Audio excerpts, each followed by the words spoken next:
Has anyone been to PDX lately? Has anyone looked up at PDX lately? The ceiling is inspirational and has inspired so many others to follow. Please welcome William Silva, National Director of Mass Timber from Swinerton. Thank you.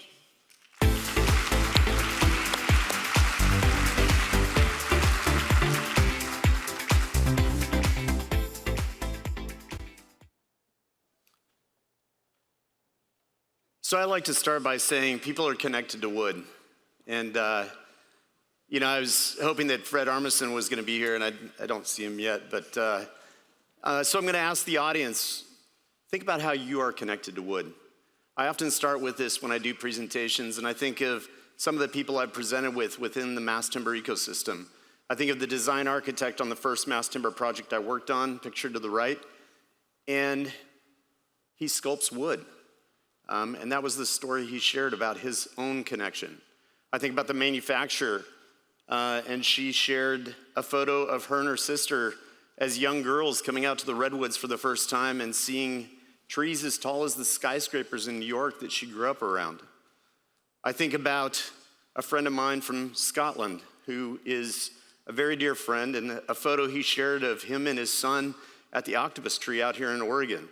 And just each of us have that innate connection to wood. I think Fred Armisen, maybe when he was filming Portlandia, maybe he connected to Forest Park and a trail where he chased some sunbeams. That might have been applicable today.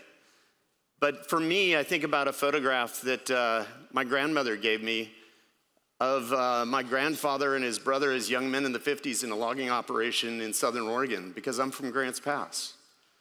I think about that connection that represents 4 generations prior in the timber industry, and that my father kind of picked up and moved me and my brothers up to Portland to give us other alternatives. Had he only known that I would boomerang right back into timber. But, my wife has a really famous phrase I like to quote, and it's, listen closely, it all sounds like English till we try to communicate. She's brilliant. Poor taste in men, but I'll live with it. What is mass timber? Real quick education on it. Glulam columns with hardware, that's the image on the left. Glulam beams installed on hardware, and then cross-laminated timber panels installed on the glulam beams. That really was the catalyst for change. Now we look at fabrication, prefabrication, how that yields solutions both for modular as well as for a kit of parts approach. Because all of a sudden we're working with a precision building material that is tight tolerance to a 1/16 of an inch. We actually sometimes struggle in getting it to marry up to concrete and steel when we bring it all together. But to me, it's a key opportunity.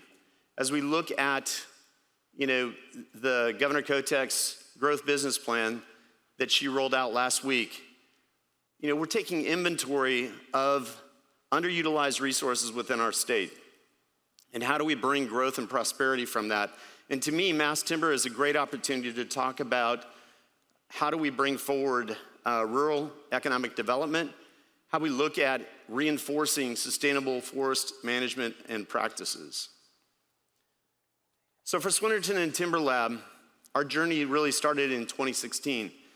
And you think that's not a long time, but the reality is that's like 3 lifetimes in mass timber for how fast it's accelerating in its adoption. It all started in Hillsboro, Oregon, where First Tech Federal Credit Union saw an opportunity to build a building that thought about their people first. The fact is that we could apply our skill sets to that opportunity to deliver it 4 months faster and 4% cheaper than structural steel. It's an amazing piece to revolutionize, but we looked at supply chain constraints and how could we impact the supply chain.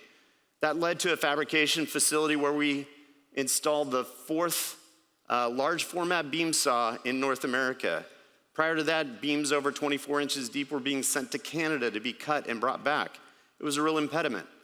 We increased competitiveness. Flash forward to 2024.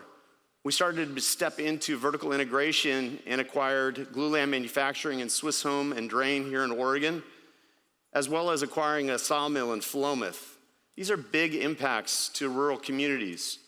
Now we broke ground earlier this year and topped out earlier in November our cross-laminated timber manufacturing facility in Millersburg, Oregon. It's been an amazing story of what that can be, and by 2027, we'll be producing that here from Oregon.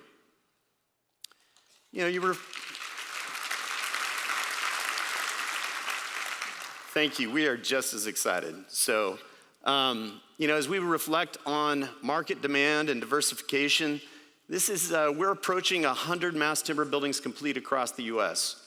But we're seeing the diversification in the building uses.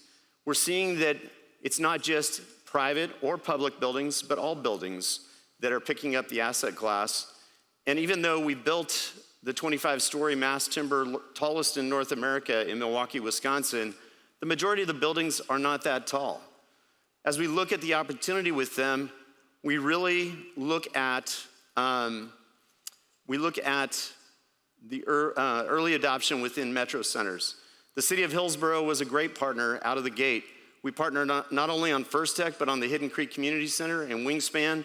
We call it kind of the trifecta of mass timber buildings within a half mile of each other. But we continue to see that metropolitan commitment through Multnomah County's library program. The example in the upper left of East County Library opening early next year is going to be a phenomenal example of what we can do with mass timber. We now see it moving into rural communities, from North Plains nearby to Medford, Oregon with the Rogex Community Center, Monmouth City Hall, but most excited about OSU Cascades, where they developed their prototype for their academic buildings for expansion based on utilization of mass timber, but also achieving net zero energy. All of that incorporated into the design. And the Portland Airport. We gotta be proud. It is a living billboard to what we can do with innovation, sourcing, and mass timber. When you're there, the relationships that were built to successfully execute on that project continue with Zippo laminators out of Eugene, the 80-foot curved glue lams that are a little concealed behind the lattice. Look for them next time you're there. Great relationships with Ferrer's Lumber, based in Lyons, Oregon, but also their continued innovation for over 100 years. One of the things that I learned at Oregon State University when I was in college, one of my professors said, if you think construction is about boards, concrete, and steel, you're wrong. It's about people. And to me, what I love about the Ferrers family is they are very committed to their community. I stood at their centennial anniversary next to Tyler as he greeted people and remembered them by name, remembered their story, remembered their relationship to the organization and contributed to the success. We need to continue to reinvest in that. The average layup line is a 14-person crew. And if 2 people call out sick, 12 people go home without wages and a shift of manufacturing is lost. By working with Pretech, a Willamette Valley company based out of Eugene, they were able to bring robotics into their line and upskill, higher skills, higher wages, creating more resiliency in their workforce. To me, they epitomize what we should be looking for in rural Oregon and rural economic development.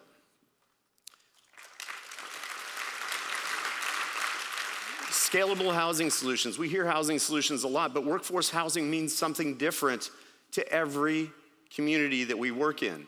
And so we need to think about scalable solutions, from University of Oregon doing their MPP house prototype in the Emerson lab in Corvallis, and I love that Oregon State and University of Oregon are coming together on that. It demonstrates the power of what mass timber can do. We can now do equity with concrete towers, with residential solutions. The example in the lower right is a workforce housing project on Capitol Hill in Seattle, the first 8-story type 4 to go through the city of Seattle. But we're also looking at how mass timber can come into podium and garden style buildings. 4 buildings completed in the joinery. We're in design on our second student housing project down at the city of Long Beach College. But increasing fiber supply and solving for wildfire mitigation is a key piece. Remember when there only used to be 4 seasons in the year? Now we have the 5th season. It's smoke. And it's something that we need to address. For me, that really got brought home on the Santiam Canyon fire, where the apocalyptic sky, I always felt like those must be filtered, but that was really what we remember it being. We were building on OSU Cascades campus at the time. We lost 4 weeks because the air quality was so poor that the workers couldn't work outside. We need to address the economic impacts for how we approach it. Recently, with the Build Back Better Regional Challenge, OSU started to develop smart forestry operations, and that's represented up at the top. The reality is we're 50% greater in growth than harvest across all building owner types, but in the federal forests right now, 2 out of every 3 trees are lost to wildfire and insects. We need to change that trend. So how do we do that? Mitigation opportunities. What you see in the pictures is a laser scan of the forest and bringing it in and coming up with a thinning strategy that translates into the harvester to where there's a heads-up display. And it might be hard to see in the upper right-hand corner, but it tells the operator which trees to cut, which trees to leave, and create strategy for how we can mitigate fires through thinning. This is the kind of innovation that we can drive as Oregon. And essential to the health and growth of the mass timber market are interdisciplinary collaborations focused on advancing mass timber. Tallwood Design Institute was formed 10 years ago. Again, that 3 lifetime mark in mass timber. But it's a great collaboration between Oregon State University and University of Oregon. And so I think out of that, a lot of barriers are being torn down to it, but they've also stood up at Oregon State, the REACTS Consortium that does engineering research, and 23 companies have come together to pool their funds to address research and create that innovation. It's a belief in mass timber and what it can be. The Institute for Health and the Built Environment brought together Charlie Brown's ESBL group and the Baker Lighting Lab to really look at how do we build more sustainable solutions, harvesting natural light, and it's really been key to how we've been able to achieve net zero energy buildings. To me, it's exciting. I mean, for the first 25 years of my career, I wanted to do a net zero energy project. And now in the last 10, I've completed 3 and been involved in 3 and worked on 6 path to net zeros that just need more solar. And that's all having mass timber as a catalyst for opportunity. Research in, the other aspect is the Oregon Mass Timber Coalition led by the Port of Portland, but bringing together several agencies, as well as the Pacific Northwest Tech Hub. Amazing ways that they're looking to enhance and expand the mass timber ecosystem. It led to a $41.4 million grant that was won by Oregon Mass Timber Coalition that's going to bring critical infrastructure towards mass timber. And earlier this year, seed money received from the EDA has already turned around a mass timber market study that is informing the next steps. So as we look at it, Swinerton is invested in Oregon because we believe the right resources are here, the right people are here, and the right attitude is here.